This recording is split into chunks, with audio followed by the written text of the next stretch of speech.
Un mot d'accueil, donc je suis Francis Bach, professeur ici à Paris 1. Et donc à ce titre, et au nom du Centre d'histoire des philosophies modernes de la Sorbonne, je suis très heureux et très honoré de vous accueillir à l'occasion de l'ouverture donc de cette journée d'études en hommage à la pensée et à l'œuvre de l'un des plus importants représentants du marxisme français de la seconde moitié du XXe siècle et du début du XXIe, Lucien Sève.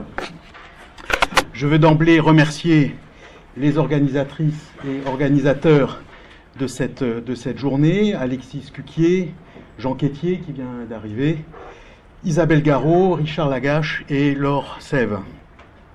Lucien Sève, qui nous paraissait indestructible et auquel un important colloque avait été consacré en 2016 à l'occasion de ses 90 ans, est décédé, comme nous le savons, en mars 2020 de la Covid.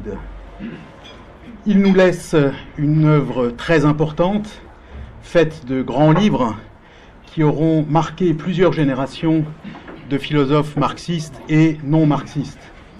Mentionnons le grand ouvrage de 1969, Marxisme et théorie de la personnalité, mais aussi, bien sûr, en 1980, une introduction à la philosophie marxiste, ou encore Science et dialectique de la nature en 1998, et enfin, à partir de 2004, le grand œuvre qui s'avère avoir été conclusif, Penser avec Marx aujourd'hui, et ces 4 tomes successifs, Marx et nous, l'homme, point d'interrogation, la philosophie, point d'interrogation, et le communisme, point d'interrogation. Tous ces titres témoignent d'une endurance de la pensée, d'une persévérance des convictions et d'une permanence de l'engagement.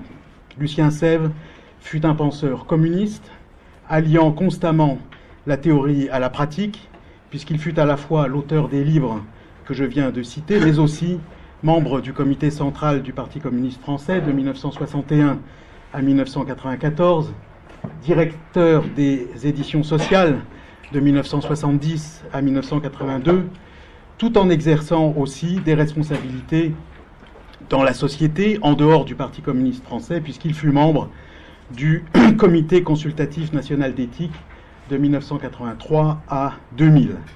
On a donc là la figure d'un théoricien, d'un philosophe, qui fut aussi un militant et un dirigeant dans la meilleure tradition du mouvement ouvrier depuis les premières internationales.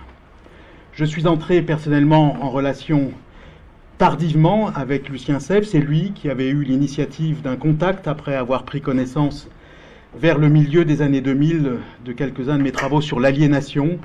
Il s'était réjoui, je crois, de voir confirmer sa thèse selon laquelle Marx n'avait pas abandonné le concept d'aliénation après l'idéologie allemande. Et même si des divergences subsistaient quant au sens à donner à ce concept d'aliénation, et bien que ma compréhension de celui-ci, dans le cadre d'une théorie critique de la subjectivité, ne l'ait pas tout à fait convaincu, le dialogue avec lui a toujours été fructueux, et je regrette évidemment qu'il ait été si brutalement interrompu.